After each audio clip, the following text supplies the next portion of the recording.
Avec les 2 tiers du pays situé à moins de 10 mètres d'altitude, le Bangladesh est l'un des pays les plus vulnérables au monde aux effets du changement climatique.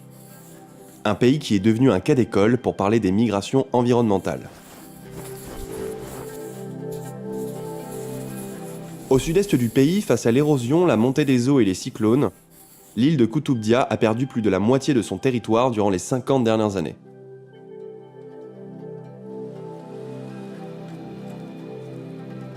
Aujourd'hui, le mode de vie de ces 125 000 habitants, traditionnellement tournés vers la pêche et l'agriculture, est complètement bouleversé.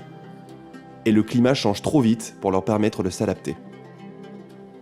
Nous avons voulu vous raconter l'histoire de cette île, car elle est un symbole de l'injustice climatique, emblématique de tous ces territoires de basse altitude où des millions de personnes sont aujourd'hui menacées par les effets du changement climatique. Ceux-là même qui y ont le moins contribué. Les déplacés climatiques ne représentent pas une notion abstraite. Ils sont ces femmes et ces hommes de l'île de Koutoubdia, poussés à l'exode par un cycle ininterrompu de catastrophes naturelles.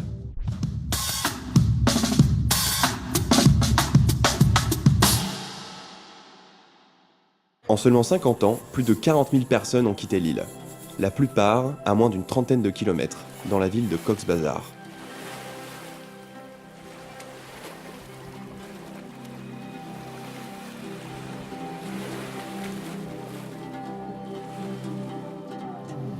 এই পাড়া ভিলেজের নামটি কুতুবদিয়া পাড়া। কুতুবদিয়া পাড়াটা হয়েছে কুতুবদিয়া আইল্যান্ড থেকে এই লোকগুলি এখানে আসার কারণে একটা হিস্টোরি, একটা ইতিহাস রাখার জন্য কুতুবদিয়া নামকরণ করেছে কুতুবদিয়া পাড়া।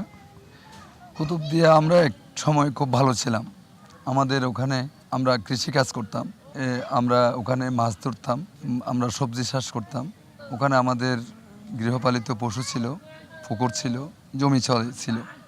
আমরা ওখানে ভালো ছিলাম। যখন থেকে আমাদের বেড়িবাঁধ ভাঙ্গা, ভূখণ্ড জলোচ্ছ্বাস এবং এর কারণে যখন ভূখণ্ড সাগরে তলিয়ে যাচ্ছে, তখন আমাদের জীবনটা দুর্বিষহ হয়ে পড়েছে এবং আমরা শেষের অবস্থার চাইতে। Aujourd'hui, plus de 35 000 personnes vivent dans le quartier Koutoubdia à Cox's Bazar. Beaucoup dépendent des produits halieutiques, particulièrement du commerce de poissons séchés. D'autres sont tournés vers des activités plus urbaines, commerçants, chauffeurs de rickshaw, aides domestiques. Mais la pérennité de ces activités dépend de la reconnaissance des droits des populations à vivre sur ce terrain. Occupés illégalement par les déplacés de l'île depuis les années 90, ils n'avaient pas grande valeur. En 2012, le gouvernement décide d'agrandir l'aéroport de Cox's Bazar pour en faire la destination touristique du pays. Une décision qui conduit à redéplacer des milliers de familles. প্রথম দিকে এখানে আসার পরে আমরা একটু প্রথমে খারাপ থাকলেও আস্তে আস্তে আমরা এর দিকে যাচ্ছি।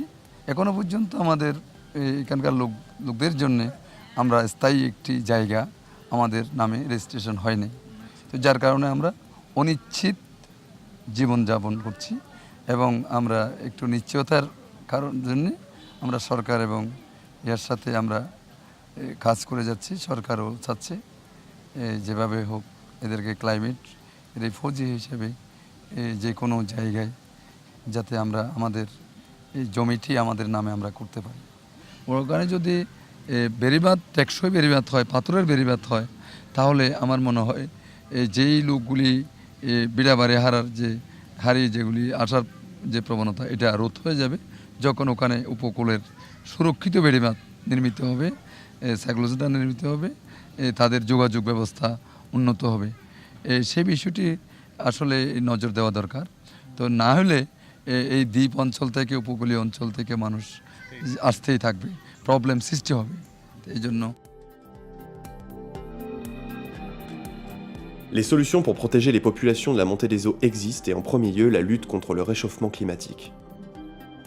D'autres solutions palliatives comme la construction de digues sur le littoral sont poussées par les populations pour se protéger au jour le jour. Le quartier Koutoubdia est un espace fragile, accueillant les milliers de déplacés échouant sur le continent. Mais tous ne peuvent espérer y vivre. Car le changement climatique affecte de plus en plus le Bangladesh. La morphologie des grandes villes comme Cox's Bazar, Dhaka ou Chittagong est déformée par des millions de personnes qui s'entassent dans des bidonvilles aux périphéries urbaines. Dans ce pays où 15 millions de personnes pourraient être déplacées d'ici à 2050, la lutte contre le changement climatique est une réalité quotidienne. Une lutte inégale et violente dont l'issue nous concerne tous.